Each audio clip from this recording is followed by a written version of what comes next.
All right, let's get some energy here and let's talk about some data. Now, thank you and well done, Manav and Hotelivate, in your new brand, moving the event here from Bali to Jakarta. Really good to see old and new friends in the room.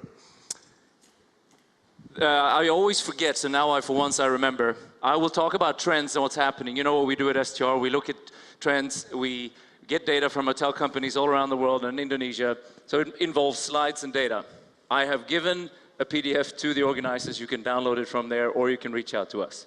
So it's absolutely okay. You will get some of this and can follow up later. One of the things we talked about last night at Art Hotel, what I love about Indonesia is the diversity. Everything from Aceh to Papua, all these equations that sum up this amazing nation. It truly is the land of opportunities, right? So it's noticeable, and we attend conferences and speak all over the world. People are talking more and in a different tone about Indonesia and about investing in Indonesia. Political stability and those things obviously help. It's still domestic. Domestic travel plays a huge part, but the international travel is growing as well. And the pace of that demand generation, if that's growing, and you got Asian games and big meetings, and I'll talk a bit about just how truly important they are to building more demand into this market. So we have a good recipe. Right? Bali's got resilience, has shown that as well, but it wouldn't be Indonesia if we didn't have challenges. It's part of the package. And if we leave political and, things like that out of this today and social things, just talk about foreign exchange rates, softening of the rupiah, all those things. Clearly, it's not an easy environment always to do business. You will have seismic events, tectonic plates, of which little we can do about, of course, but there's also labor costs and energy costs that are rising. So I will spend absolutely the majority of the time talking about Indonesia, but you should know that around the world, travel and tourism is still good, right? These are the performance growths all around the world and how it's been going. Middle East is still suffering a bit with all that new supply, and if South America and Northern Africa look phenomenal, currency devaluations and recovery stories are a big part of that. But overall in the world, it's going on right. US has more than 100 months of constant RevPAR growth. So if we put that into Indonesian perspective, where does it fit in? A year ago in Bali at this conference, we started to see a few months of positive growth. That has continued. So we forecasted that, and we're seeing now that curve at the end is going up. Malaysia has a similar journey, but it's different baselines. So Malaysia had much less new supply coming in. They came from a different base, just seen occupancy rising a bit faster. Philippines has specifically in the last 6, 7, 8 months seen a growth in performance. So it's not just about closing Boracay and other news you might read about Philippines. Performance is picking up, especially in central Manila. We know that Singapore now has absorbed all the 8,000, 9,000 rooms that were added to the market, and now since 6 months, see positive performance growth again. We forecast that moving forward for the next 2, 3 years, 2, 3, 4% growth for Singapore, and back to that stability where we're used to seeing it. Thailand came out of the gates, of course. What's surprising is the last 12 months. Not just in Bangkok and Phuket, but other markets as well have seen really positive movements around the nation and grown really fast. And we forecast that to continue in 2019, albeit at a slightly lower pace. And then, of course, there's Vietnam that we keep reporting about. The demand keeps growing. We know that they are, just like Thailand, highly dependent now, more than a third on mainland Chinese arrivals. But the business is booming. With all this new supply coming into Vietnam, some have opened, but a lot is still on the way. Remember, there are 50% new supplies coming to Vietnam overall, 50%. So I would expect this pace to continue, but slow down a little bit for next year as well. So when we talk about Indonesia, I want to set it with supply and demand because it does play an important part. And if we start with the supply, what has happened in the last few years? We know it's concentrated around Java. You see all those dots there in the middle, of course. But if I looked at this and compared a few years ago, it is more outside. We're seeing it more in Sulawesi, more in Kalimantan, more in Eastern Indonesia, for sure. So interest is there, even if Java and Sumatra still dominates that picture. But on that pace, you notice here that it's slowed down. And you can say, yeah, it's got to do with the elections and that it's cyclical. It's not really directly correlating to that. But in the last election, the pipeline was, for that time, pretty small. And that's why the pace is small now. right in the middle between the cycles, pipeline went up, right? So that works with what's happening, and then there's less caution, and that's what's going to come and open in the next 2 years. So now what's happened is that the pace has slowed down again. And we also know in these 5 years that brands has continued to grow. 5 years ago, less than 30% was branded. Now, more than a third. 36% is branded in this country. And that's a trend likely to continue. The appetite is there, right? Foreign investors and domestic groups are saying, all right, we can get more branded chains in here. And who's the biggest? Well, you know Accor is the biggest, and they've grown that substantially in the last few years. So that 21% represents, I've removed all the independent hotels. So out of the chain properties, Accor has 1 in every 5. And of course, you have Archipelago, Santika, Marriott, IHG, and everyone else who is continuing to grow in the country as well. So branded properties seems to be growing very quickly, which is natural. We've seen in other ASEAN nations as well. And the pipeline of 60,000 rooms is the largest under contract pipeline in Southeast Asia. So close to 400 hotels, and again, concentration, I know it's a lot of Java there, but it's less than it used to be. So it is stretching outside a bit into other markets. So this means that, of course, it's behind China. China's, a world of its own, but it is putting some mileage between other Asian and Pacific nations in terms of the growth of the pipeline. So back to my point about the pace. So now where are we in this cycle? Well, compared to 12 months ago, it's slowed down. So again, we're coming up to election year, and what's happening? Pace is slowing down in terms of new projects. So which means that if you look 4 or 5 years ahead from now, that's when the pace. And just a note on Japan, that looks tremendous, but clearly there was a very small pipeline, so percentage-wise it looks enormous. Jakarta is then accordingly in the top 5. Right? It's not just a few rooms, 14,000 rooms in pipeline under contract. It's a lot for any city. When you're up there equal to Sanya, you know people are going to talk about oversupply and using bad words like that. That's, depends on where you are, depends on your location, what kind of property, Golden Triangle or not, etc. So, what about the demand generation? Well, having that growth, going from 4 to 8 million arrivals clearly helps. And that curve looks like the one for Vietnam, New Zealand, and Japan in the last few years. Sitting stably at having these arrivals, this is important. We know that domestic travel, of course, is the biggest. Right? Look at the journey that Ticket and Traveloka and everyone's doing. Domestic travel is fantastic and growing so fast, but to diversify, and we'll get to rates in a second, these international arrivals are going to be hugely important to most of the Indonesian hotels. And if you look at that, these kind of events, like the Asian Games, the IMF meeting, it not only means that for the rest of this year, it's going to pad and help performance in hotels that are affected by that, of course, but I'll show you at the end just the effect these events have. We track events, if it's a big concert, if it's Olympics or rugby or whatever it is, and F1 in Singapore, all those different events are really important. So the more Indonesia can get, and specifically, especially in regional areas, it will pay off long term for the country in tourism. So that's on the supply kind of gaps and how it moved and some of the demand generation. What has that meant in performance? Well, one of the cool things that we found was we now see growth in both occupancy and ADR at the same time. Not too rare in many markets, but Indonesia, that's rare. We have to go back many years to see that. Yeah, you might have an odd month here and there, but to see it over a number of months is quite rare. Because it's always this sensitivity. High occupancy, rates, we got to be careful. The rates go up, it's on the price of occupancy. But right now, overall in the country, both are growing. So happy days at the moment. So we talked about the slowdown of the supply growth pace, and that's what's been helping the performance for sure. That green line is going up because there's less pressure of right now of opening properties, together with these events that we just talked about. Not everywhere though. Luxury, overall in Indonesia, saw in the last 12 months a decrease in demand. Again, so depends on where you are. But this is not unusual or unique. It's kind of, you can see that in a lot of Southeast Asian markets, how mid-scale to upscale, particularly upper mid-scale and mid-scale, just seeing performance and demand growing.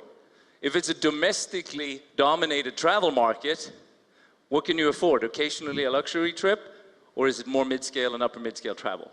For years, we've talked about that in Indonesia, and like Aries was talking, and Mark as well, how all these new entrepreneurs in Indonesia are bringing new brands that fit the purchasing profile and the customer profile and the brand profile of the new Indonesian generation is paying off clearly. So, quick snapshot around the region, Sumatra, and I'll just bring up a few because Sulawesi and Sumatra and Kalimantan obviously very similar. We talked about last year how they came from different journeys, but clearly we've seen strong growth in RevPAR in the last 12 months there. The one difference, the one stands out, is Eastern Indonesia. And I agree, the potential there, I agree with Mark, everything Flores and East is just really, really high potential and long term. Two different investment types from what we're seeing as well and how people are getting in. But you look at Sulawesi, all the mainland China flights that are coming, it continues in the last 12 months again. We see 18 to 24 months now of strong growth in the foreign visitor arrivals as well, pushing those markets. So that's moving on really well.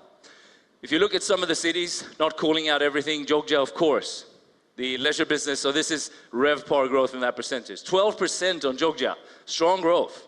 Right, more people are coming in there for sure. Bandung, Surabaya, Jakarta, right? Meetings are starting to happen, right? Coming up to election, we're starting to see meetings business, group business in key corporate markets working out pretty well. Samarang, well, Makassar is the other thing when you have occupancy, right? More people are coming, struggling to push that rate up. We've seen that before in that market, but generally, they're happy with a lot of new occupancy, but overall, it's a bit of a minus on that. So we have to talk about Bali because the resilience that we normally spend time talking in Thailand after the coups and what's happening, it's been a fascinating year. This is the last 18 months in Bali. The blue bars are occupancy and the red line is rate. So as Agung Blue in 21st November last year, occupancy dropped to 41%. 41%. For perspective, the normal occupancy expected would be 60, 65. It's a big drop. Sure, everyone, we read about it. You saw December and January lost a lot of money in MICE business. A lot of cancellations was there, no doubt. But what happened straight after, February, March, April, it's fine. Right, I say fine, but it's not bad. It was coming back really quickly. People look aside, and I know it's different when you do those analyses, what a bombing incident, terror incident versus a natural disaster. Clearly, we've seen in this region, natural disasters means, all right, it happened, but we're back as quickly as we can. So it's continued throughout this last few months as well. The preliminary data for August shows RevPAR is up almost 9% for Bali. So again, fantastic story, because resilience is awesome to have when things happen in a nation. So to show that a little bit, this is the normal seasonality of Bali. You can see March and November, that's the low months of the year, right? March and November, so that's 2016. So in 2017, even before the volcano erupted, started to drip down a bit, and then you see December down to 40, and then 2018 continuing. But the yellow line then continued this year and stay above. So 2018 continued to grow. And what I just showed you on August, that yellow line is going to be above the blue. So the highlights here, we know November and March are the lowest. December and January absolutely suffered. It came back quickly. Remember where we are right now, though, for perspective. We are at the peak 3 months, right? July, August, September is always killing it, and it will this year again. So, you know, always a trick when you're budgeting during your peak season but wait until November when you see some months that aren't exactly killing it in the market. But I also want to factor in what happened with the supply at the same time. We did add supply in Bali during this, because it's not just one thing with the volcano. Ubud, 4%. But down south there, Jimbaran, 9% new supply. That's a lot. And if I look at the performance, particularly in those hotels in Bali, clearly that impacted. There was a lot of new option around that area. So even with that, Ubud grow, right? Ubud grows, and also along the beaches all the way from Canggu down to Seminyak. So there was growth there in demand in the last 12 months. Not so much on the other side, right? Nusa Sanur, so, and we're not talking huge numbers, but they did not see the same growth as the other parts of Bali. Clearly, I think they would look forward now to IMF and the meeting and hopefully recoup some of that and bring back business into the black for the rest of the month. And looking only at Bali again, similar there with luxury. Mid-scale, upper mid-scale. That's where we've seen the biggest winners in the last 12 months. Stronger performance. And it's not like last year was super dropping and falling behind. It's been going on for a while. It's been going on for a while. So, we talked about chains earlier. There's a growth of branded properties and chains around Indonesia and in Bali as well. So which ones do normally perform better? Well, historically, chain properties have had a slight edge in performance growth in percentage. Interesting though, in the last few months through those tough periods, if you're an independent property, your RevPAR grew faster. So your performance grew faster. In the beginning, yes, year over year, clearly. Because statistically, it's like, hey, you were down before, you're going to be up now. But it's continued. So it's been interesting to see, as brands grow across Bali, how they address that when independent hotels at the moment are growing faster than chain properties. Does that mean then that everyone just said, okay, Bali's been disrupted in those 2 months, I'm just going to go to Phuket instead? Not really. Because you may know, this is Phuket seasonality, this is Bali. They complement each other really well. I know they also compete. If I sit in Singapore, I'm going to go holidays and ask my kids, Phuket, Bali, yeah, a lot of people do that. Two great options. And they do compete, especially with the Chinese mainland outsource, right? That's one of the stiffest competitive markets in the world right now, trying to get those. But you also complement really well. Phuket is full December, January. You are full on the other side of the year. So there's a good, you know, I'm giving you marketing advice for free there right now. If you have hotels in both markets, which some of you do. So we talked about Jakarta last year, the difference within Golden Triangle and outside, and that's certainly continued. A lot of that would be down to some high-end hotels coming in Golden Triangle, and if you look at the pipeline, that's going to continue. But it's absolutely true. Outside Golden Triangle has been growing faster than inside now for over 2 years. So, and you look at the trajectory, likely to continue. If I look at the August data, and I think that would continue in September as well. So, catching up from all those years ago. But we're starting to see a pretty big difference between Golden Triangle and outside as well. Again, Jakarta, just like overall, RevPAR is now growing because supply growth slowed down. Because it was over 5 and it was 10% for a long time, and that put a lot of pressure on the market. So another good important issue is group business. In Bali, we would see that go up and down, of course, more fluctuating. Less volatile in Jakarta. So again, meetings coming up, and the more sustained that stability on group growth booking, so 10 rooms or more in one booking, clearly that helps with the balance of the source markets that you're getting into the country, into the city.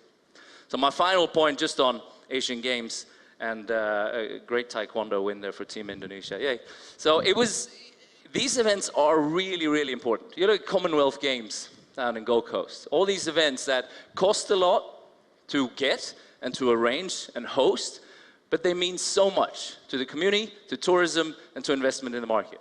So just to show you a couple of things on daily data.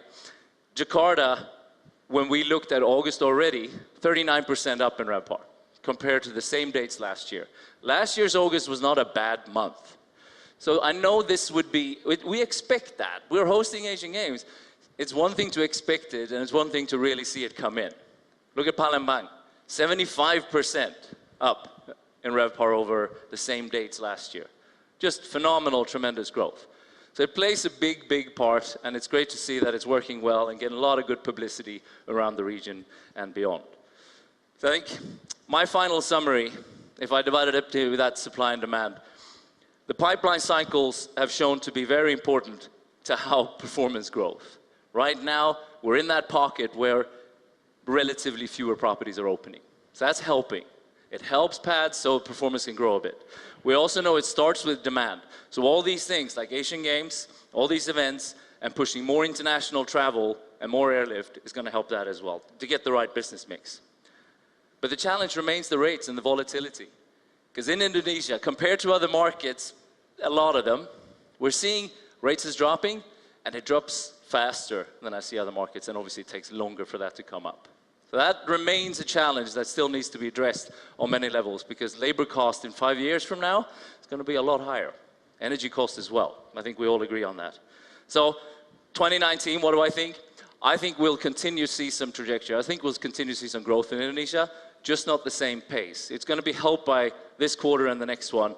I would say up until September next year, I would expect. So a year from now, similar or slightly subdued growth after that. Thank you very much indeed.